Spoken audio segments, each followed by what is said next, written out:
Hello guys, welcome back to my channel. तो फिर से आ गई हूँ मैं अपनी टूटी फूटी हिंदी को लेके। एग्जाम चल रहा था इसलिए मैं वीडियो अपलोड नहीं कर पाया, इसके लिए सॉरी। लेकिन हाँ, आप लोग प्लीज़ मुझे सपोर्ट करना। अगर वीडियो अच्छी लगी तो लाइक एंड कमेंट कर देना और चैनल को सब्सक्राइब करके मुझे सपोर्ट भी करना। तो चलिए एक्सप्लेनेशन स्टार्ट करते हैं। तो इस एपिसोड की स्टार्ट में हम लोग कंपनी की एनिवर्सरी देखते हैं, जहाँ ग्रैंडमा अपने स्पीच दे रहा था और अपनी हार्डवर्क स्टोरी बता रहा था कि कैसे उन्होंने हार्डवर्क करके इस कंपनी को ऊंचाई में ले आया। और यहाँ जो ओजो ध्यान से सुन रहा था और ओजो को देख रहा था जिन। आंटी जिन को देख के कहती है, जिन तुम कितनी क्यूट हो, क्या तुम्हारा कोई बॉयफ्रेंड है? अगर नहीं है तो तुम मेरे बेटे को डेट कर सकती हो। वंशु कहता है, मॉम प्लीज तुम चुप करोगे। उसके बाद सीन वहीं से दिखाया जाता है जहाँ सेक्रेटरी उजू को पूछ रहा था कि मारी के साथ उसका क्या रिश्ता है। उसी टाइम जिन आके उसे बुलाती है अकेले में कुछ बात करने के लिए। सेक्रेटरी कहता है, तुम यहाँ क्या कर रहे हो? जिन कहती है, उजू और मारी फेक मैरिड में हैं क्योंकि जिन ने देख लिया था जब सेक्रेटरी दादी और मारी को बात करते हुए सुन लिया था। सेक्रेटरी ने पूछा, उजू ही तुम्हारा क्रश है ना? जिन ने कहा, हाँ वही है, लेकिन तुम उसका क्या करोगे? सेक्रेटरी ने कहा, घर उन लोगों को वापस करना पड़ेगा। सीन याद करती है जब वो सेक्रेटरी की जैकेट वापस करने गई थी, वहाँ मेयर और संगयोन को बात करते हुए वो सुन लिया था जब वो इलीगल तरीकों से लाइसेंस देने की बात कर रहा था और जो उसकी कार की कैमरे में रिकॉर्ड हो गया था। और प्रेजेंट टाइम में वही दिखा के वो ब्लैकमेल कर रहा था कि उजू को मैं सेफ रखना चाहती हूँ। इसके बाद वो लोग जब वापस जा रहा था, संगयोन घर के बारे में उसे पूछता है। सेक्रेटरी ने कहा, बस मैं वो ऐसे ही कह दिया था। जिसके बाद संगयोन तो उसे बहुत बातें सुनाती है और उसके बाद डेविड नाम के एक आदमी के बारे में वो लोग बात करने लग जाती है, जिससे वो लोग एयरप्लेन में मिला था। और आज की सेरेमनी में डेविड भी फ्लावर भेजा था, जो देख के संगयोन पहचान गया था और दादी को कहता है, इसने कहा था कि इसने काम छोड़ दिया है। अंकल ने कहा, ऐसा नहीं है, लगता है आप लोगों से वो मजाक किया। लेकिन दादी समझ चुकी थी कुछ घोटाला है अंदर। दूसरी तरफ हम मारी और उजू को देखते हैं।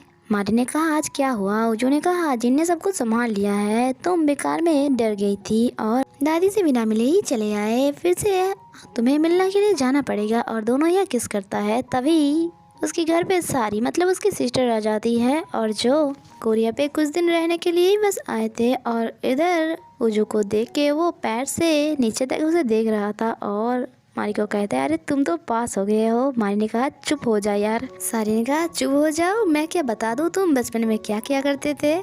उजू ने कहा, अब मैं चलता हूँ। सारी ने कहा, अरे आप कहाँ जा रहे हो? आप यहीं पे रह जाओ, मैं तो इस घर की किसी कोने पे पड़ी रहूंगी, लेकिन आप लोग जो कर रहे हो वो कंटिन्यू कर सकते हो। वो पूछता है, क्या मतलब? सारी उसकी होठ पे लगा हुआ लिपस्टिक की तरह इशारा करता है जो किसकी टाइम लग गया था और दोनों ही यह शर्मा जाता है। इसके बाद मारी जाता है उजू को छोड़ने के लिए और उसे सारी के ऐसे बिहेवियर के लिए भी सॉरी कहती है।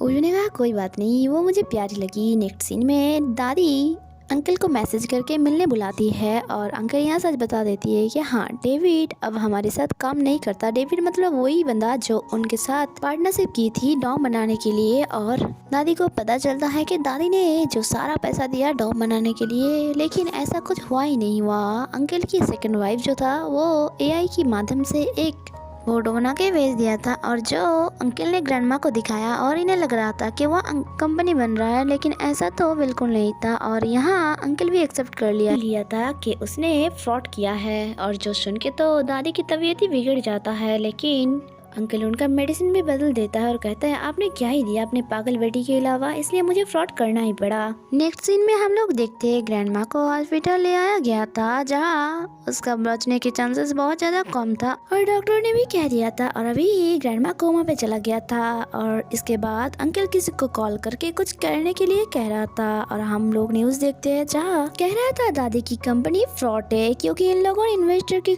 पास से बहुत ज्यादा पैसा लिया, लेकिन उन पैसों से इन लोगों ने कोई कंपनी खड़ी ही नहीं की। जो सुन के आंटी को बहुत ज्यादा गुस्सा आ रहा था। वॉन्सुक भी उन लोगों के साथ था, लेकिन अंकल ग्रैंडमा को फंसा रहा था क्योंकि उसे तो पता ही है कि ग्रैंडमा अभी बचने वाला है नहीं, तो उसकी कंपनी वो लोग हड़प लेंगे, इसलिए वो दादी का नाम खराब कर रहा है और इन सब के पीछे उसका ही हाथ है।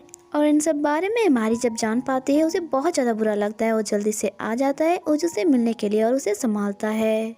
उजू कहती है, मुझे अंकल के ऊपर शक है, लेकिन मैं उनको सवाल भी नहीं कर सकती क्योंकि मैं उसको रिस्पेक्ट करती हूँ। मारी उसे प्यार से समझाता है कि तुम चिंता मत करो, सब कुछ ठीक हो जाएगा। और उन लोगों को एक साथ जिन फिर से देख लेता है और डिप्रेशन में आके ड्रिंक करने के लिए आ जाता है, जहाँ सेक्रेटरी भी आया था, जिसे देख के जिन कहती है अरे हम लोग एक दूसरे को तो जानते हैं, तो हेलो हाई कर लिया करो। और अगर तुम अपने बॉस से बदला लेना चाहते हो तो मैं वो वीडियो तुम्हें दे सकती हूँ जिससे तुम उसे ब्लैकमेल कर सको।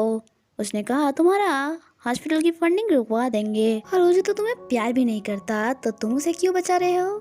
जिन ने कहा क्योंकि मैं उसे प्यार करती हूँ, शायद तुम किसी से प्यार नहीं किया आज तक। वेल तुम अगर चाहती हो तो मैं तुम्हारे लिए न्यू जॉब ढूंढ सकती हूँ। और जो सुन के सेक्रेटरी स्माइल करता है, और सेक्रेटरी को स्माइल करते हुए हम लोग फर्स्ट टाइम देखते हैं इधर हम जेसिका को देखते हैं, जो अपने बेटे को लेके कोरिया आ गया था और अभी वो अंकल के साथ था। अंकल ने उसे फेक आइडेंटिटी देता है और एक कंपनी की सीईओ भी बना देता है। और ये सब कुछ फेक था क्योंकि उन लोगों का प्लान होता है कि जिस कंपनी ने दादी की कंपनी में सबसे ज्यादा इन्वेस्ट किया है, उस कंपनी की तरफ से वो लोग दादी की कंपनी में जाएंगे पैसे मांगने के लिए। अगर वो लोग नहीं दे पाया तो इन दोनों ने दादी की कंपनी को हथिया लेंगे। और अंकल यहाँ उसे डिवोर्स पेपर भी दिखाता है जो उसकी फर्स्ट वाइफ से वो जल्दी ही साइन करवाना वाले हैं, जिसे देख के जेसिका खुश हो जाता है। नेक्स्ट सीन में हम लोग कंपनी की एम्प्लॉय को देखते हैं जो यहाँ से जाने की बात कर रहा था, क्योंकि उन लोगों को भी पता था कि क्या होने वाला है। जिस कंपनी में इस कंपनी में सबसे ज्यादा इन्वेस्ट किया है उन लोगों को ये कंपनी दे दिया जाएगा, और जिसका सीईओ मिन्यूंग होता है, मतलब जेसिका, जिसे अंकल ने एक न्यू आइडेंटिटी दिया था और उसका नाम था मिन्यूंग। तो यहाँ कुछ एम्प्लॉय को ये विश्वास नहीं हो रहा था, उन लोगों को विश्वास था कि कंपनी कहीं नहीं जाएगा। और इधर मुझे भी बहुत ज्यादा टेंशन में था क्योंकि उस लेडी के साथ कल उन लोगों का मीटिंग है और ये सब बातें मारी को जाके बोल रहा था।